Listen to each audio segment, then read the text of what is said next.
make sure it's off. It should be off. Okay,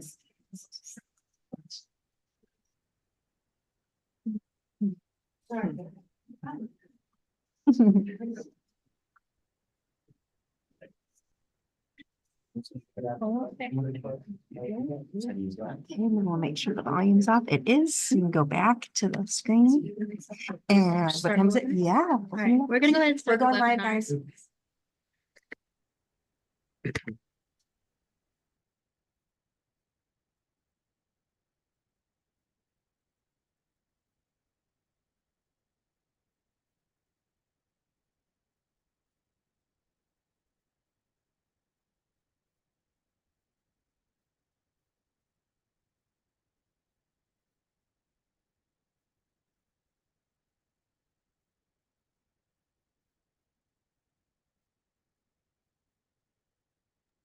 All right. Hi, everyone. Welcome to the National Biodiversity Teach-In. We will start right away at 11 a.m. with Nancy Lamia and Jean Muntz. So if you guys have any questions for the presenters, feel free to put them in the Q&A box at any time.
All right. Hi, everyone. Welcome to the final week of the National Biodiversity Teach-In.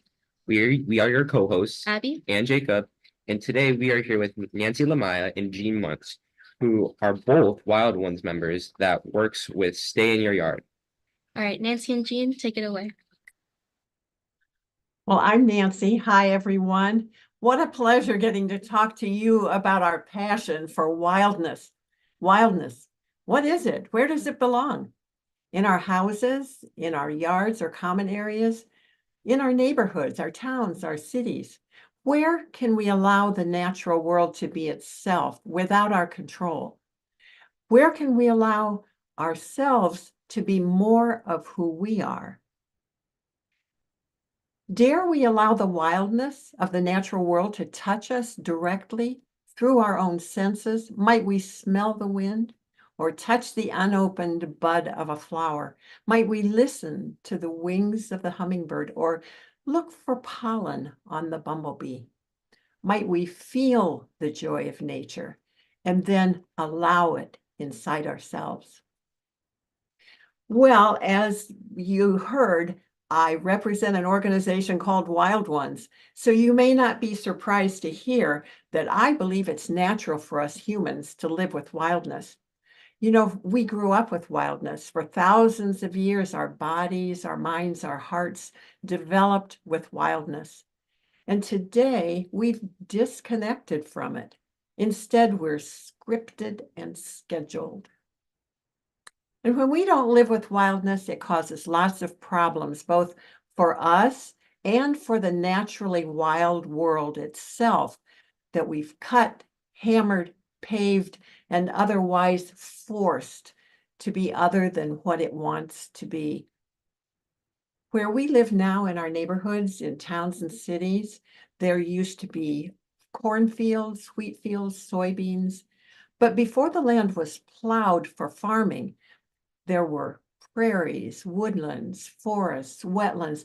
There was abundant wildness, land full of life, plants and animals, birds and trees, animals so tiny you couldn't see them, and bison so big that large herds running across the prairie shook the earth.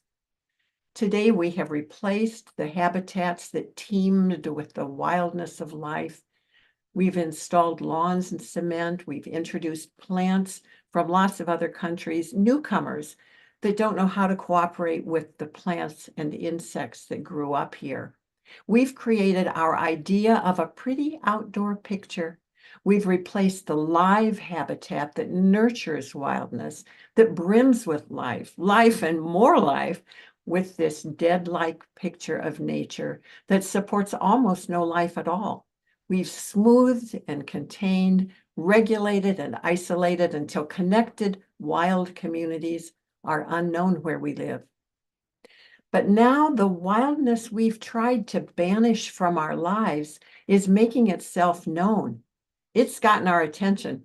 For instance, a few years ago in the United States, the southern state of Texas was hit by cold temperatures that knocked out much of their electricity for days and days. And this is just one example of how storms and extreme weather are disturbing the way of life we've come to expect and depend on. This year, after long dry periods without rain in California, the weather reversed and huge, heavy rains soaked hillsides in Southern California. And with more water than they could handle, the muddy hillsides slid down into the valleys. As our earth warms, weather and storms are getting more frequent and extreme. Humans are beginning to ask, what can we do to get back to the more balanced world that we took for granted? Maybe you think about these things yourself. There are lots of ideas about what we can do to get ourselves out of this pickle. We picked one that makes a huge difference. It's not fancy, and it's something we can do without getting permission. We don't have to demonstrate to get laws changed. We don't have to apply for a permit. We can invite wildness into our own yard. We can start in our yard right away. So we call our solution, Start in Your Yard. And Start in Your Yard wants to wake people up to the idea that wild is good. It's healthy. And it can teach us to be wise if we're willing to listen. Now, it may seem like a small, insignificant way to approach such big issues, but we're learning that all of these crises sprout from the same root. Whether we start with providing habitat for birds or homes for people, whether we begin with respecting the lives of forests and streams, or the lives of people of other colors or religions, whether we begin with learning to understand the need for plant communities or communities of people, we're addressing the fundamental problem of believing we are separate because they are not like us. They don't matter as much as we do. And that's the root of our crises, being disconnected from plants and people, disconnected from creatures and ecosystems, disconnected from knowing we're naturally part of wildness. So, how do we invite wildness into our yards, into our lives? Most people have no experience with coaxing wildness into their yards and neighborhoods.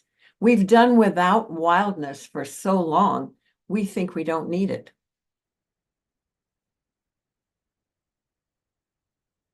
In fact, we've tried to make our outdoors more like our indoors, with neat and tidy lawns free of anything that annoys us, predictable, perfect, we think, for us and our human friends. But we're discovering that living without wildness is not healthy for us. We're beginning to understand that as we got neater and neater in our neighborhoods, we got rid of things we didn't understand. Plant roots and fungi that would keep our water clear and healthy, plant communities that would keep our air safe to breathe. wildness that would shelter and feed insects and plants. The very organisms we can't live without, insects and plants that all of us depend on. Well, can you make lunch using only air, water, and sunshine? That's what plants do. It's their superpower. And they're the only living beings that can do it. We're all dependent on them. And of course, they have lots of help beneath the soil. We've largely ignored these complex and amazing systems beneath our feet. We've treated our land as if it were a huge planter that would hold whatever plants and chemicals we wanted to install in it. A bowl of dirt with no mind of its own. But now we're finally learning about the many forms of life in our soil that cooperate with plants and support all of life. No extra chemicals needed. Life like the fungi whose fruit pops up as mushrooms we can see. The bacteria and other microorganisms, life forms that can only be seen by human eyes with the aid of a microscope. The myriad tiny bugs that are big enough to see with the naked eye. And you know what? In a teaspoon of soil, not dirt, there could be 50 billion tiny life forms. Now, get ready. That's about 7 times as many as all the people on Earth today. 50 billion unbelievably tiny beings in a teaspoon of soil. I can hardly wrap my mind around that. Well, one person who's helped us understand what I've been telling you is Dr. Doug Tallamy. He's an entomologist. He studies insects, bugs. And he's written a book called Nature's Best Hope. In his book, he explains why we need wildness in our yards. Then he gives us an idea for how to do it. Replace half our grassy lawn with native plants. You might be thinking, well, that doesn't sound like much. That can't be very important. Can't make much of a difference. But he points out that we have roughly 50 million acres of lawn in our country. If you and I and everyone else were to make this change, it would create 25 million acres of habitat, 25 million acres of food for hungry critters. We'd create the largest national park in our country, bigger than our 13 largest national parks combined. Yellowstone, Denali, the Tetons, the Grand Canyon, Everglades, Yosemite, and the Smokies, all combined. The park that we would be creating would be bigger than all of them together. So Start in Your Yard asks, how can we turn people on to the fun of living with wildness right outside our doors? Living in Doug Tallamy's homegrown national park that we'll help to create. What can we coax back into our neighborhood to live with us so that when we go outside, there's always something really interesting to see if we look, just like in a national park. Most people haven't tried to persuade wildness to return to their yards, so there's a lot to learn about how to do it. We're just at the beginning. Everybody who signs up for Start in Your Yard will be trying out ideas to see what happens. And we like this way of approaching the problems we face. We like it much better than worrying, feeling overwhelmed by what's happening, and deciding, well, there's nothing I can do. I'm just one person. There is something I can do, something powerful and important. I can walk out my door, grab my spade or shovel, and begin making changes that invite wildness to join me. By planting native plants and learning to use the techniques that nature uses, I can do something very important. And that important something is to change the way I think about nature, about wildness, about who I am. And as I live with wildness, I come to see that plants and animals were not made for humans. Plants and animals are alive for their own sake. Plants and animals live to express who they are, just as we live to express who we are. With Start in Your Yard, we plant and observe, we read and listen, we watch what's happening around us, we encounter ideas that are new to us. We open up to wildness that we focus on and allow it to change us. As artist and educator Natasha Giraudy puts it, when we tend to nature and build rapport with her in this way, we get a taste for the abundance available. When wildness includes an open heart, we crave that satisfying connection with nature, just like we crave quality time with our friends. As goodness fills us up and seeps into our thoughts, it spills out through our words and actions and starts to affect how we relate to other beings, how we regard the earth. It affects the decisions we make and what they will mean for future generations. Our relationship with wildness is a vital one. It has a direct impact on our well-being, and we can experience wildness right in our own yards. It's a renewable resource. Finally, I want to tell you about one very big thing we've learned from Dr. Lamia and his research. Here goes. Plants don't want to be eaten, so they've developed ways to survive the insects that want to eat them. And they're very successful. Some are tough to choose, some smell or taste really bad, some make whoever eats them sick. They have lots of strategies, but over thousands of years, particular insects have adapted. They've learned to eat particular plants. Many insects have adapted to eating only one kind of plant. They're called specialists, and the monarch butterfly is a famous example. Monarch caterpillars eat only milkweed plants. For monarch butterflies, milkweed plants are very special because they're the only plants they can lay their eggs on. By contrast, people thought these wild plants were weeds and named them as such, milkweed, weeds with milky sap. People couldn't get rid of them fast enough, but they didn't understand what they were getting rid of. As huge numbers of milkweed plants were destroyed, the monarchs began to disappear too. Why? Well, monarchs have to have milkweed to feed their caterpillars. So no milkweed, no place to lay her eggs. No eggs, no monarch caterpillars like the one you see here, feeding on a kind of milkweed called, you guessed it, butterfly weed.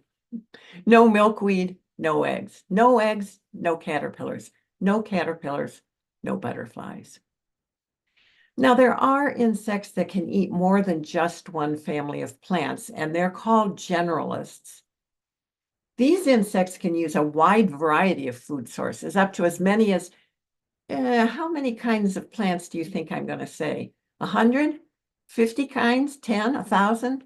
No, the most generalists can feed on no more than 4 plant families out of the several hundred that live here. Even our generalists are very specialized. Insects can't eat just any old plant. So without the kind of plant it can eat, an insect is doomed because it takes a very long time for an insect species to adapt itself, to change enough that it can feed on a different kind of plant. Our birds must have insects to survive. Insects must have plants they can eat, but they can't eat the grass in our lawns. They can't eat plants that we brought in from far away. And in most of our yards, that's all there is, a grassy lawn with some plants, shrubs, and trees that developed with other insects in another part of the world. Start in Your Yard is encouraging people to plant the plants that feed the insects, that feed the birds, and bring wildness back into our yards, back into our lives. Now, in just a minute, I'm going to pass the baton to Jean Muntz, who will be making the second part of this presentation. She and I have been having a great time talking to people about these ideas, imagining what our towns will look like with wildness, feeling how it will feel to live with wildness. And I'm inviting you to do the same. If you haven't discovered for yourself the power of your imagination, of imagining something into being, I'm hoping you'll try it out. Whatever we create in the physical world, we first create in our imaginations. We imagine, we feel the happiness of it, the possibilities. We make mental pictures. We have lively conversations with friends, and we imagine it so strongly that it's almost as if it already exists. And it does in our hearts and minds. As you think about the kind of world you want to live in, let your heart lead you to a vision that feels satisfying, that makes you feel happy. Then you can discover what you need to learn and how you want to apply it to create the world you know is possible. And now here's Jean to talk about details of Dr. Talamy's work. Thank you, Nancy. I too am a member of that group called Wild Ones. And as Nancy Lamia has suggested, we're trying to change those old outdated ideas about how nature exists out there somewhere else, separate from us, the public park, the forest preserve, lakeshore, Yosemite. It's our great honor to bring these ideas forward to you, the very people who will be applying your hearts and minds, dreams, hopes, and abilities to solve some of today's problems tomorrow. It's kind of fun to think how animals, birds, fish, reptiles, plants, insects, and we humans are interbeings, we might say, family members. It makes sense because we all share the living earth, our mutual home. Nature is everywhere. And it's a good thing because human beings like you and me wouldn't last a day without it. As Nancy Lamia just mentioned, we are most excited about talking and spreading the thought-provoking ideas from Doug Talamy's book, Nature's Best Hope, a new approach to conservation that starts in your yard. And that's where we got our name, Start in Your Yard. She gave some background about the author being a college professor who studies bugs. And I would add, he's a fabulous wildlife photographer, a homeowner, a gardener. He mows the lawn, and boy, does he like to count things. I'll show you why I say this in a minute. Now, his new youth edition, Nature's Best Hope, might be finding its way into media centers in school districts all over the US. So his message about how we can save the world in our own yards by turning half our lawn into that homegrown national park can spread further. This idea about getting rid of grass gives another meaning to the phrase we hear a lot, grassroots effort. Ha ha. Well, biological wasteland is the term Dr. Talamy suggests best describes our biologically barren lawn. In his book, he declares every square foot dedicated to grass is a square foot degrading our local ecosystem. What? Wait a minute. I grew up thinking a lawn like this was something desirable. Look at that mowing pattern. Ah, but no longer, because what we actually see is an example of a monoculture crop, all one plant, someone's beloved lawn. I bet some of you help with the lawn at home, maybe mow lawns in your neighborhood. So you know how maintaining grass to look like this requires a significant amount of human time and energy, machinery to mow, gas to fill, gallons of water to keep the grass alive, pesticides and herbicides to kill stuff, fertilizer chemicals to feed it. And then when it rains here, our lawns are unable to absorb most of what falls. Grass is considered an impermeable surface, just like sidewalks. In fact, 75% of rain falling on grass becomes runoff into our neighborhood sewers, streams, into our beloved Fox River and beyond. What's wrong with rain falling into streams and rivers, you might ask? Aren't they meant to carry water? Right, but it's what's in that runoff, the yucky, gooky stuff, the pollutants, and the volume of that runoff that creates problems. And this topic may be something you want to explore further. I thought you might like to see this map of Illinois watersheds, ours the dark green. A watershed is an area of land that drains toward a receiving body of water. So the purple line is the path of our Fox River flowing to the Illinois River, on into the mighty Mississippi, and on. So one could see how what we do in our yards goes all the way to the Gulf of Mexico. Have you heard what problems this causes in the Gulf? A dead zone. Check into it. Any of us can watch our neighborhood storm drain and keep it clear of debris. Artists were selected to create some storm drain art to call attention to some of these issues. The big blue octopus says, "It's not too late to save the planet." The other, a monarch on a milkweed flower, says, "Use native plants to save the drain. Startinyouryard.com. All of this talk about runoff begs the question, how might we slow, stop, and keep water in our yards so it can be absorbed before it even gets to the street? Well, back to the grass for a minute. Dr. Ptolemy's research has found that despite all the attention we give grass, the soil underneath becomes depleted. He has calculated that 80 to 90% of an average residential yard is turf grass, leaving only that 10 to 20% for trees, shrubs, and other plantings. In depleted soil, it doesn't have to stay that way. Once you help us spread this message that Dr. Ptolemy says the solution is to plant more native species, homeowners might be excited to know their yard can become one small but important piece of that homegrown national park. And Start in Your Yard stands ready to help. The house on the lower right shows what's possible when those percentages are reversed.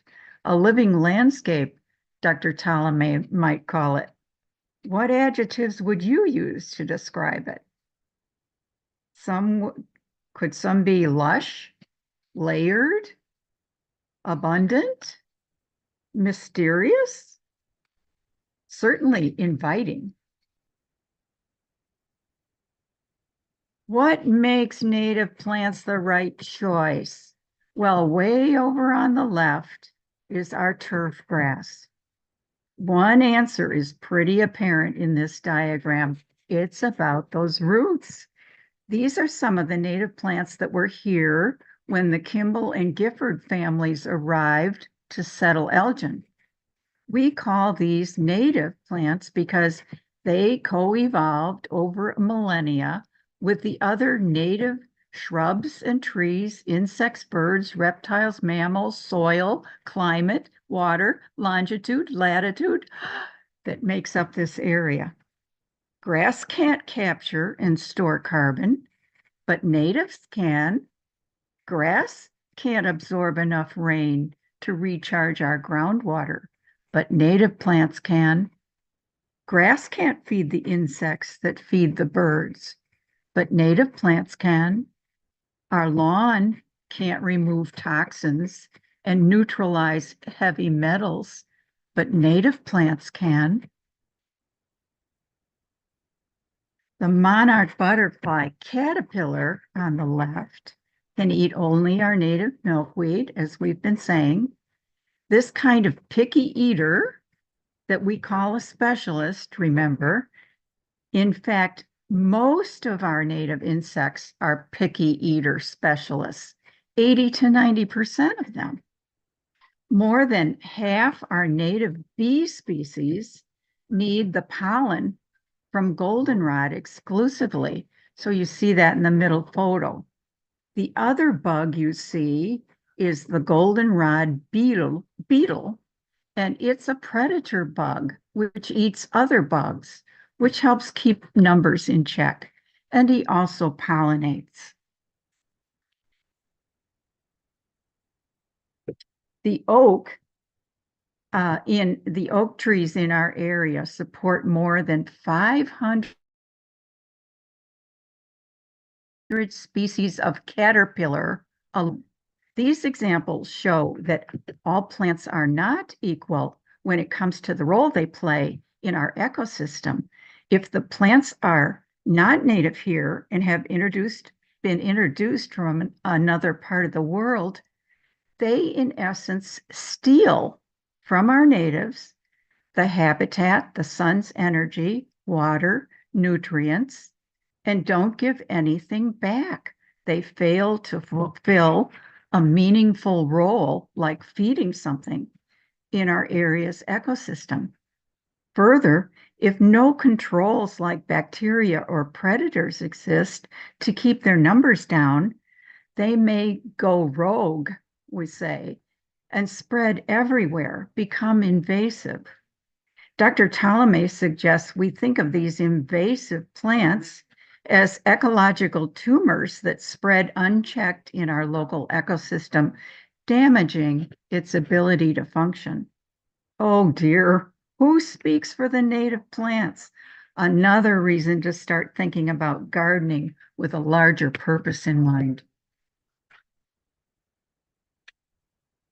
Decades ago, Aldo Leopold, the biologist and naturalist from Wisconsin, explained it all so brilliantly.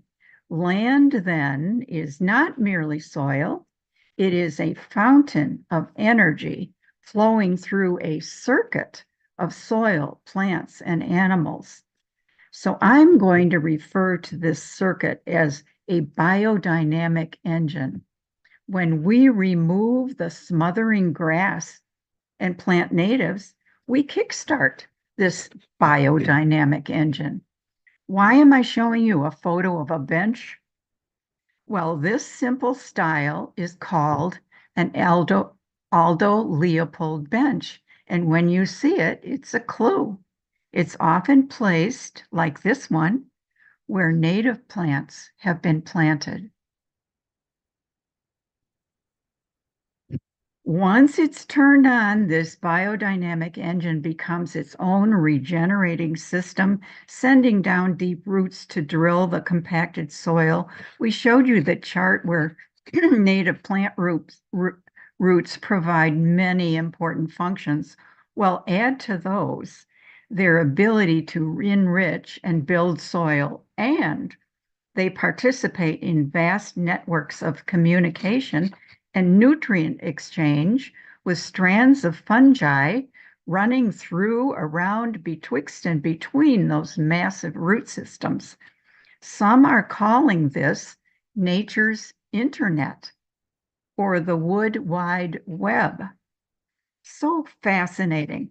I hope you have the chance to find out more about how plants send messages and share nutrients with each other.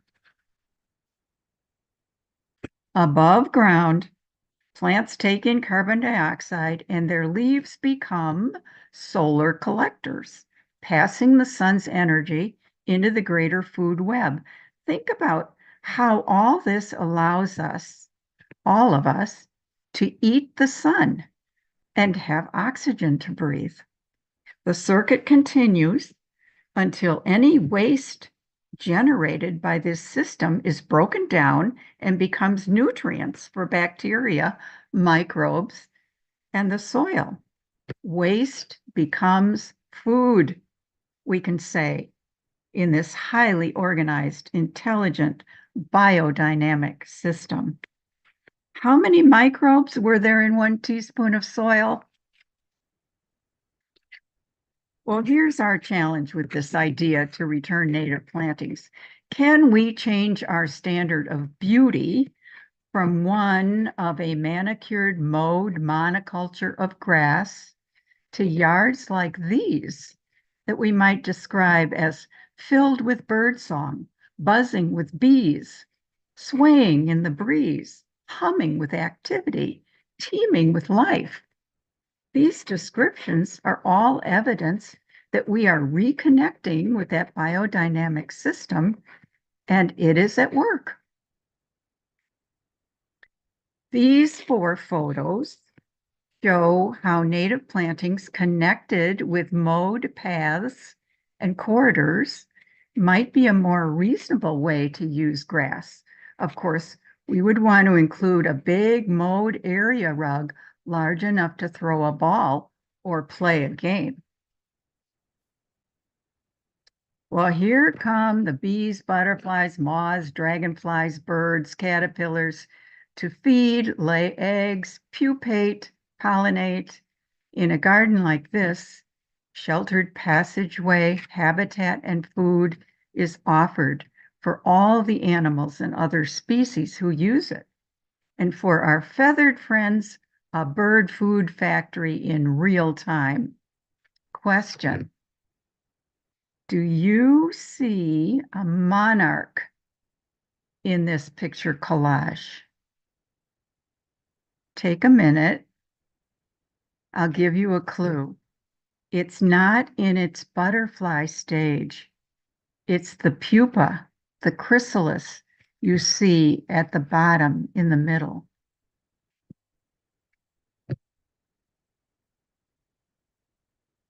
Dr. Ptolemy, along with his student research assistants, found that birds prefer to feed their babies mostly caterpillars.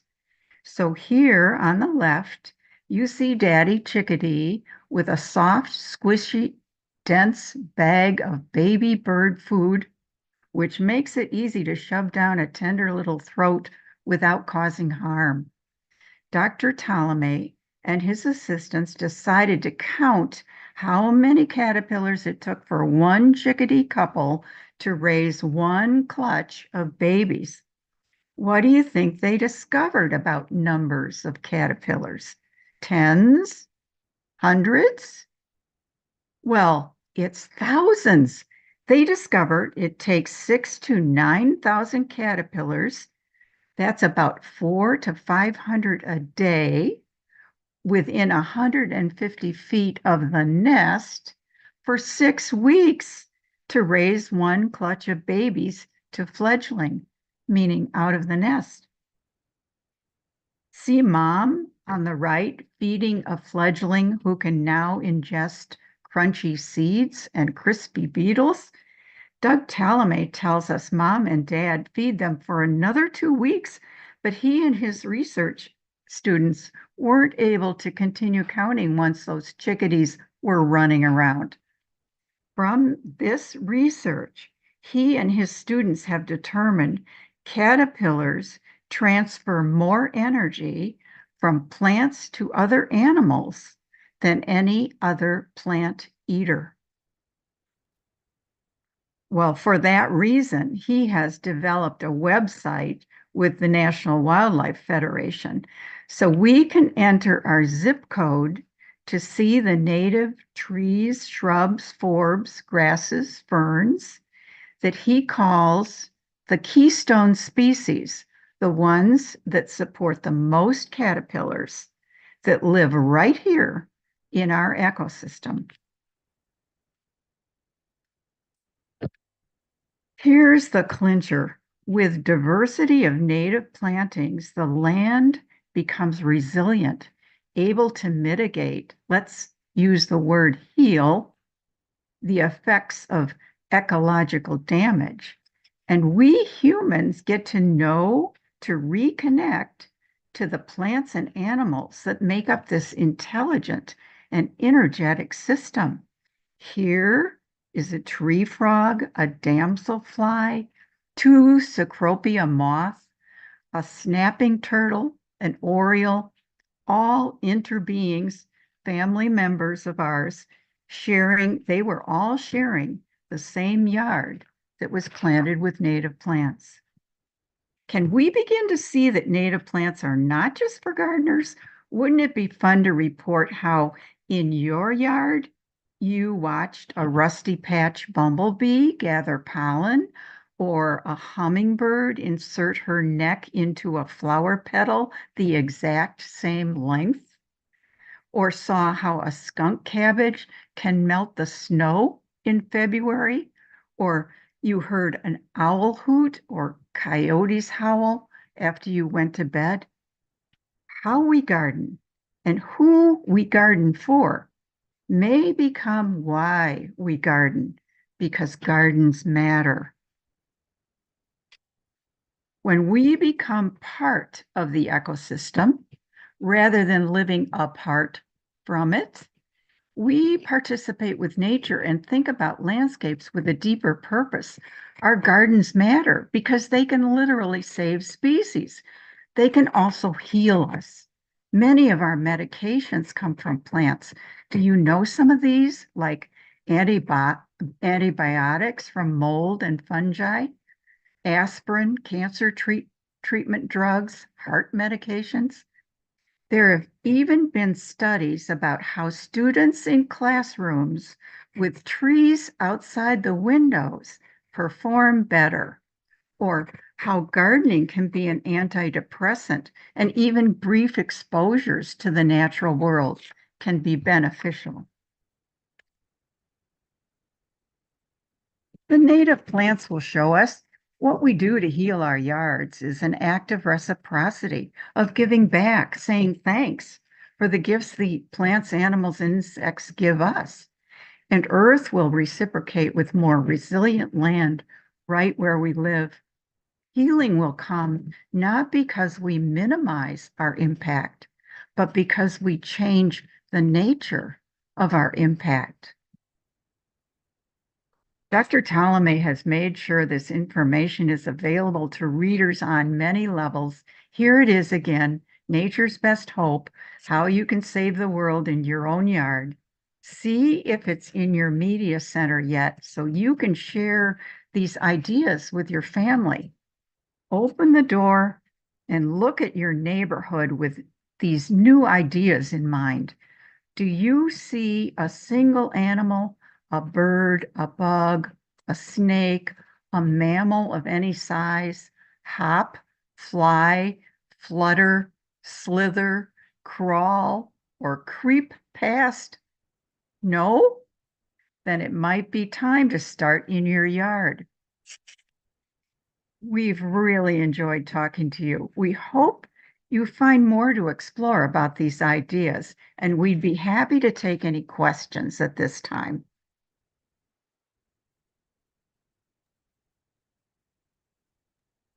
All right. Hi, we have a couple questions in the chat currently. Let's start the first one. Okay, so the first question we have is, how, in your opinion, could you balance the need for more homes in our overpopulated world while also adhering to the wildlife? Well, there are a couple of ideas in there. Wow. They're saying that we're already overpopulated, so that points to a different kind of solution from adding more homes to the many that we already have. This is not an easy one for sure. But the way we build and reuse, our attitude toward how we live with the earth, it's like Jean just said, that we change our impact, we change what we do so that we affect the earth differently. And I think a good place to start is to examine how we our attitudes toward these creatures, great and small, And then that begins to influence. There are people really working on these questions about how you do design differently. And, one thing about our species, we are so creative. We have so many ideas when we're faced with a problem that I do believe your generation or the next generation is going to have a fabulous experience of creativity in rising to these challenges.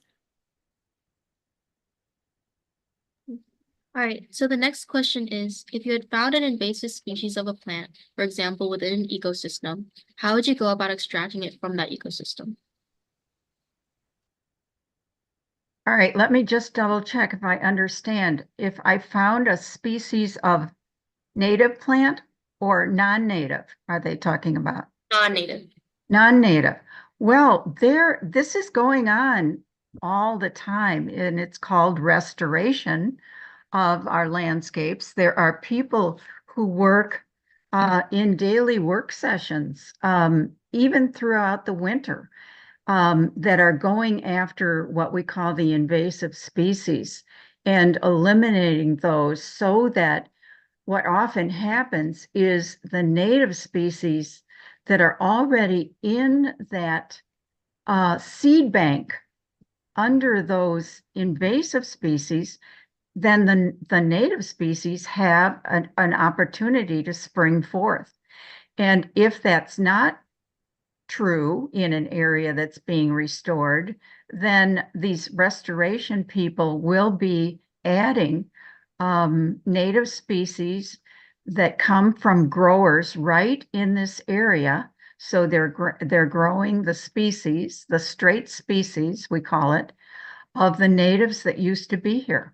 So there are people working on this, and we welcome having young people with strong muscles and flexible bodies to come out and help with this kind of thing. So, yeah.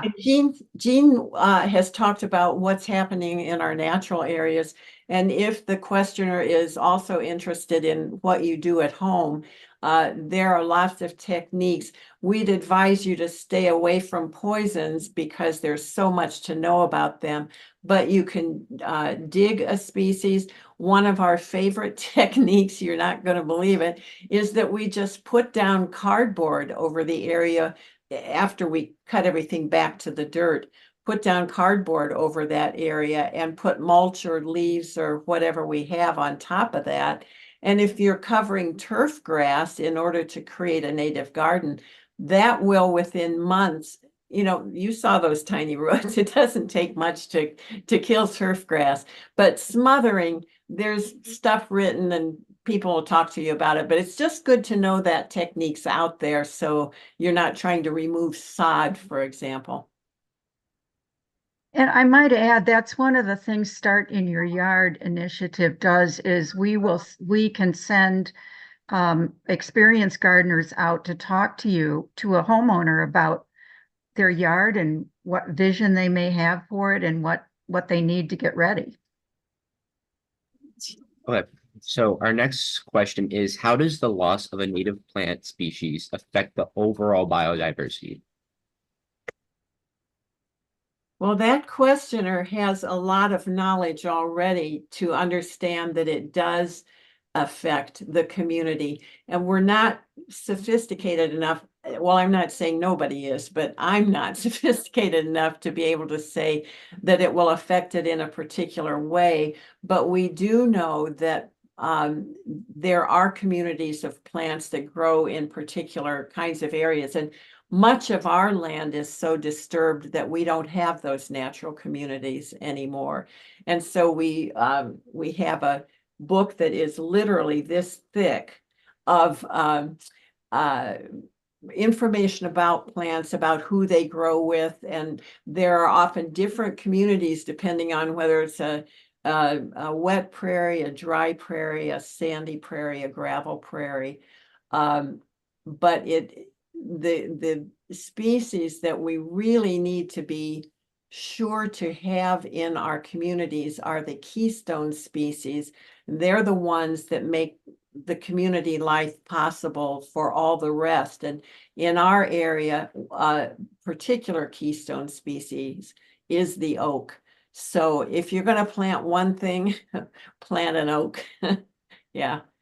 And there are free oaks available, by the way, from Living Lands and Waters. And if you contact us, we can put you in touch with a place to get free oaks in March or April, I think, soon. All right, the next question is, how can more urban and suburban landscapes be redesigned to help include nature throughout? Do you think plants would thrive in an urban or suburban environment? Oh, yes. Yes, we do think native plants, we know they can, as long as they're suited, as the plants that are suited for the conditions available. In other words, if it's an all sunny area, there are plants that go there. If it's a woodland area or a dappled shade, there are plants that do well there, native plants.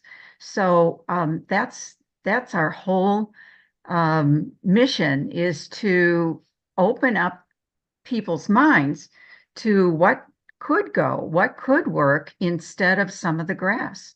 And I think Dr. Ptolemy's suggestion is don't eliminate all your grass, but eliminate some and start small.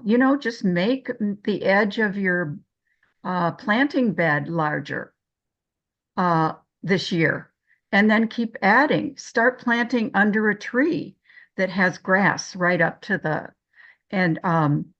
and start planting and expanding out to the canopy, the tree line. So there's all kinds of clever ways to just start adding where you're losing some of your non-native plants.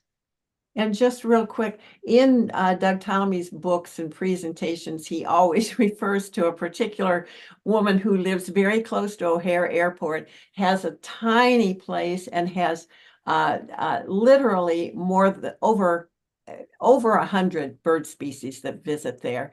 And I'm also a birder, and at one point I learned that one really prime birding spot in our area is near O'Hare. So nature doesn't really look and say, oh, there's an airport there, or there's a bus station or whatever. I can't, no, they just, wherever, like Jean said, wherever the conditions are right, that's what they look at, not what we've built there necessarily. Okay, so our next question is, how does the presence of native plants affect local wildlife population and habitat stability? Well, clearly it's a build it and they will come kind of situation. So you plant native plants and you do draw these creatures in, these organisms. The problem is that when you're the only house on the block that has any, then birds, for example, or insects have to use up energy to fly there to take advantage of what you've built. The better thing, and what we aim for, is to build corridors so that you have the ability for these organisms, these creatures, to move from place to place. Because if something goes wrong in my yard and they don't have a way to get to the next yard, then they're going to die out there. So that's why we encourage everybody to be talking about this with everybody that they talk to, so we can create these corridors.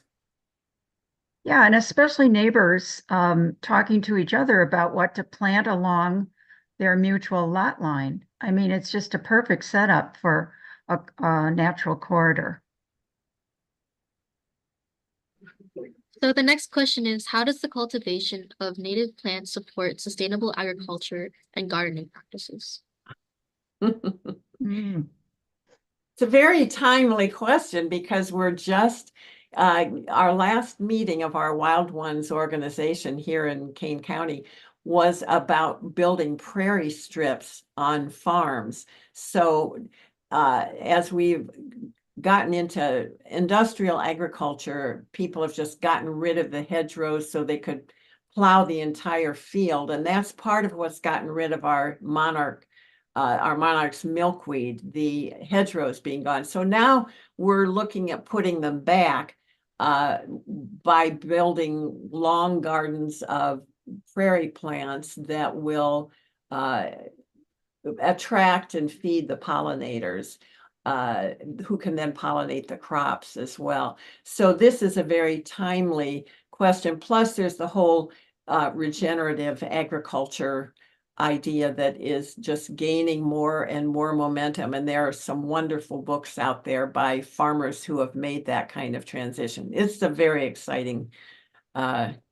topic. Glad it was raised. It is. And one piece of that is no dig agriculture or no dig gardening. And for that very reason, Nancy and I both showed pictures of the roots underground and then intertwining with all the fungi. And once you dig into the ground, you're disrupting that miles and miles of those fungi and root connections. And so we're becoming much more aware as gardeners that we not do that, that we minimize how much we do dig. Okay, so our next question is, what are some educational initiatives that can be implemented to raise awareness about the importance of native plants? Well, start in your yard is one where we're getting out to people and doing presentations like this in various places to get people then to come and sign up on our Start in Your Yard database. And we then, like Jean said in her presentation, we go out 2 or 3 people at a time, and that's one way to begin to educate people. I know the schools are working on these kinds of things. The library has goals to be raising people's awareness, and we're just more and more. Well, here's another one that we're trying to raise awareness on right now. It's called a mini forest. It was started in Japan, and it's just such an interesting concept of planting a climax forest with all the mature species. And they're finding that these species compete with each other and counterintuitively grow faster. So, I mean, we just have so much to learn, and that's part of why this is such an interesting thing to be part of. There are so many people to talk to, and there's so much being learned that it never dries up, never gets old. So we hope you'll spread the word, all of you listening in today, that you'll spread the word about some of what we've talked about today.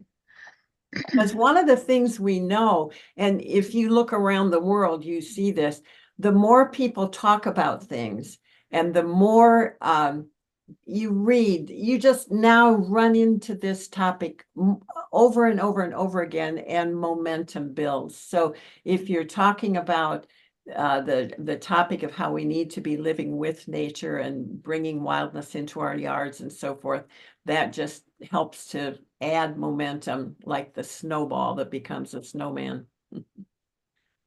Okay, so the next question is, does the appearance of the root depend on the species of plant? Say again. I- Do the appearance of the roots depend on the species of the plant? the periods of the roots? Appearance. The appearance of the roots. Oh, well, yeah. Roots grow in different designs. And that the image we showed you, the sketch of plant roots, there are plants like the oak tree that send down a central root with side branches. There are roots that grow a mass underground and send out roots from that called rhizomes. There are roots that come out of bulbs, like the tulip bulb, and the onion is a bulb plant. So there are all these different clever configurations that nature has cooked up to make roots work in a certain way for the very plant they're on. And interestingly enough, when gardeners become more sophisticated with native plants, one of the things you learn is that you look at whether a plant has a taproot or a spreading fibrous root. You look at the kinds of roots, and then you plant plants with different kinds of roots close together so they can occupy the same space because their roots grow so differently. So there's a lot to know about roots. And in particular, the way they cooperate with the fungi. Well, and then the other thing about native plant roots is about a third of the roots die every year. So that becomes organic material that provides nutrition, actually, for the beings in the soil and for the soil itself. So it's just a beautiful design. The more you learn about how all these parts work together, the more mind-boggling it is. It's fabulous. Okay, we're gonna do about 2 more questions. So, this next one is there any legislation around that encourages people to promote native plantings? That's so interesting because we just got word yesterday, it's House Bill 5433 or something close to that, which is making it so that you can plant pollinator gardens in your yard without fear of being cited by the city or the homeowners association and such.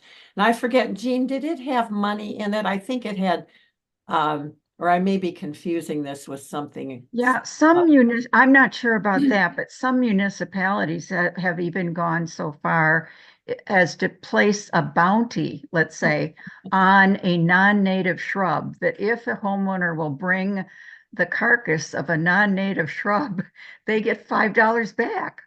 Or because there are some non-natives that are real problems and they're real bullies in our landscape. So municipalities are starting to do that more.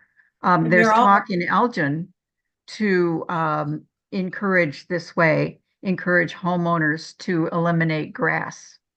They're talking. There are towns where they pay you to remove turf and plant native plants, and Elgin is considering doing that kind of program. All right, final question for today is, where can we go to find lists of native plants to put in our yard? Oh boy. We maintain a website called startinyouryard.com, and it has a resource page. So when you get on there up top, click on the resource page, and the very first thing is a list of plants to plant. And there are many other things on that page which anyone who's getting started will find helpful. How you research a plant is right there at the top of the page. Where can you look it up? There's a bibliography of books you can read. There's people you can hire to work for you. There's all kinds of stuff on there.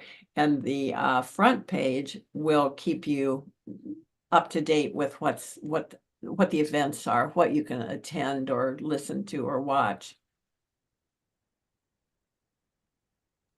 All right. Thank you. so much for your Thank you for having us. This is really fun. Thanks. But We love that you're doing this. Sorry. thank you to all our participants. You can join our next Zoom that is already in progress for Kat Gertz, whose presentation title is When a Drop of Water Falls. So thank you again. Thank you. Thank you.